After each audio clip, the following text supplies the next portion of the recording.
So how many of you have ever struggled with bottoming? And I don't necessarily mean the physical aspects of it, though of course that is important, but I mean the psychological aspects of it. How many of you have struggled to let go enough to allow somebody inside of you? How many of you have felt qualms or fears about, does this violate my feelings of masculinity? Am I less of a man if I allow somebody to fuck me? Because for me, bottoming has never been something I've been good at. It's not something I've explored a lot. But recently, I realized that me and my husband could take our sex life to a deeper and more connected place if only I could get good at it. So it's been a task I've been giving myself, and I thought I'd share with you all a little bit of the discoveries and revelations I've made about myself in this process.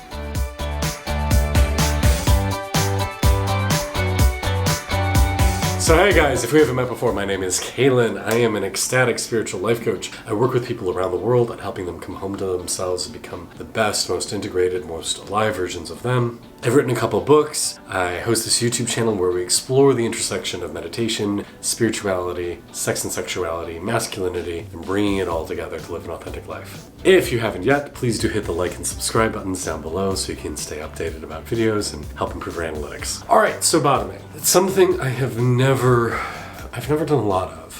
Besides my husband, I think I've bottomed for one, maybe two people. My first boyfriend, I bottomed for like once or twice, and maybe this one guy I was dating, but I really don't remember. See, I've always kind of viewed my zone of comfort when it comes to sex and sexuality in being the place of the caregiver. I'm here to make you feel good. I'm here to give you a positive experience. I'm here to make this all about you. All about you. Sounds like I've maybe got a little bit of control issues going on, right? That's something I've identified, and over the last few years, I've done a really good job, or a diligent job, around learning to accept pleasure. To learn to accept and feel that I am worthy and deserving of being the center of attention and not just having to make it about somebody else. But still, a term that somebody had applied to me that I thought was probably about right was a service top, meaning that I'm a top but tend to be more about the other person, tend to be all about their pleasure. Now, as it were, me and my husband both identify as tops. And part of that reason is when we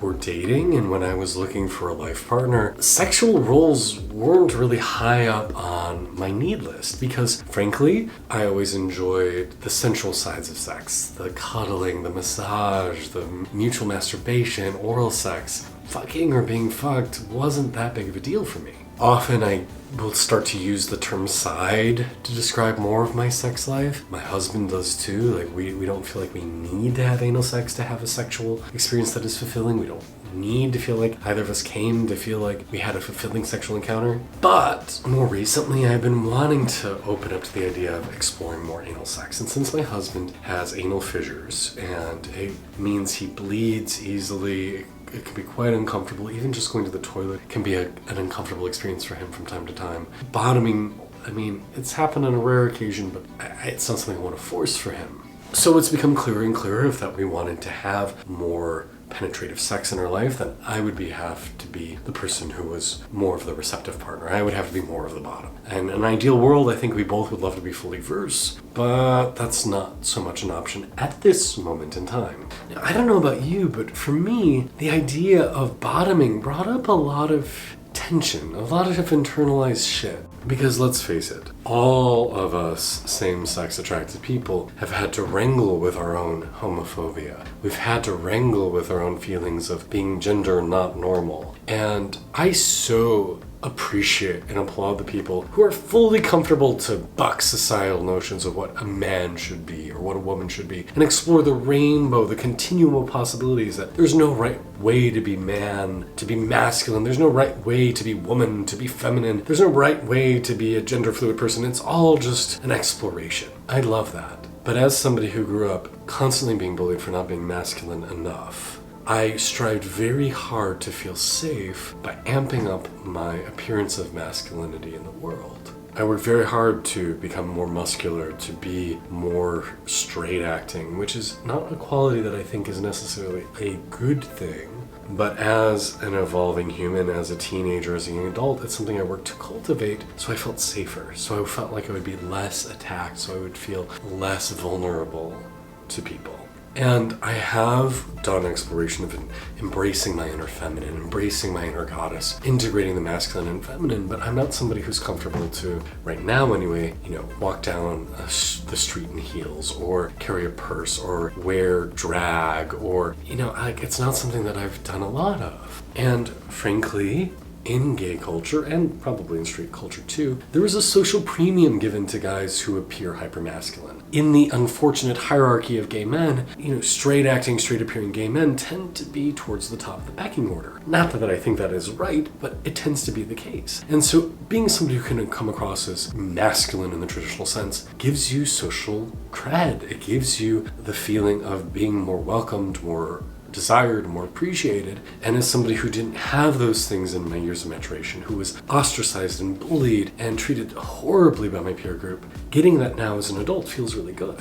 And I'm not saying it's right, and I'm not saying it's something that I'm necessarily proud of, but it's where I am at this moment. And this idea of opening up to being more of a bottom started to challenge some of that for me. Because the top is the traditionally more masculine partner. They're fulfilling the man's role in the sexual experience. That the bottom is the receptive partner, the traditionally more feminine role, which frankly is bullshit. You can be a man, you can be a woman, and you can top. You can be a man, you can be a woman, you can bottom. You can be a dominant bottom, you can be a submissive top.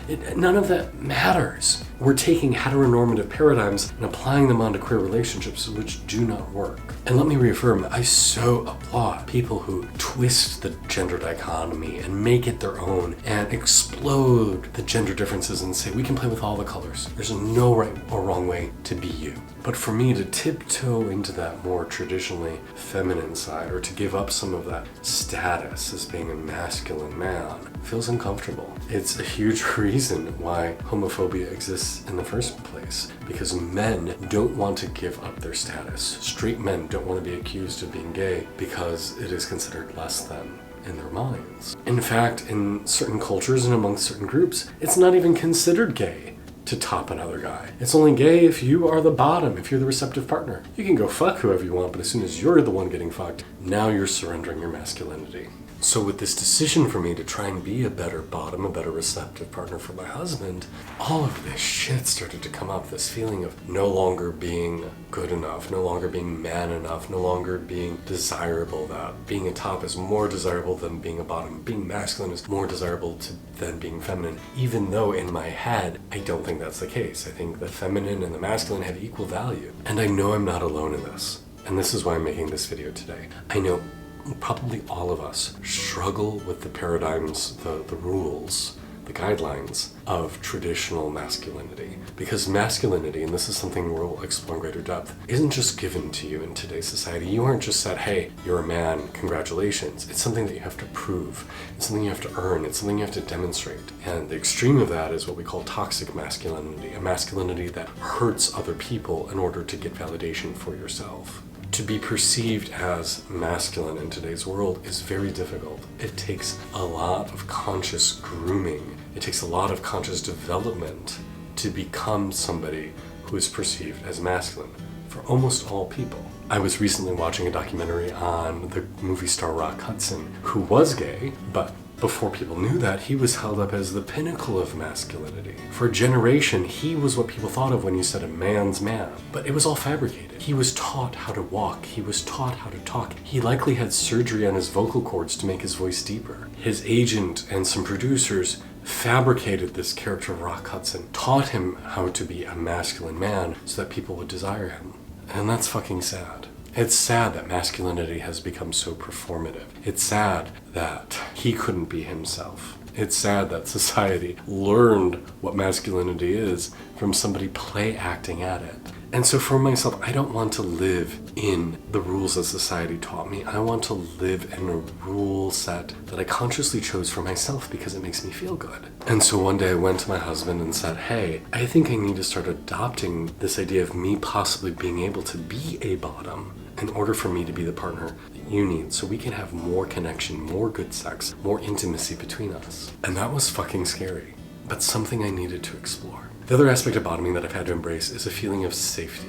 because when I would try to bottom for my husband previously in the last 8 years of our relationship, it took a lot for me to feel safe enough to allow him into my body. I would tell him, okay, you're gonna have to give me like a full body massage. We'll have to have spent the whole day together, that I feel really connected with you. You better light candles and put on soothing music. And I'm only gonna be able to bottom for about 20 seconds before I tense up and say, okay, get out of there. So I've had to learn to let go more. I've had to learn to stop being so uptight about everything. Literally tight and figuratively tight. I've had to learn to trust. I've had to learn to accept myself deeper to allow this. But for me, this anal exploration, this bottoming stuff, hasn't come effortlessly. It hasn't come easily. And it's not something I'm particularly good at still, right? Like, I've gotten better about taking him inside of me, but still, after about 90 seconds, I'm like, okay, y'all, visiting hours are over. That was great, but see you next time. I have a lot of work still to do in my journey of self-acceptance, in my journey of integrating the divine masculine and the divine feminine within, of allowing myself to be my full self, to be my authentic self. And it's an ongoing journey. It doesn't matter how far you've traveled this road, there's still more terrain to traverse. And so this is my invitation for you. To start exploring, why do I do the things I do?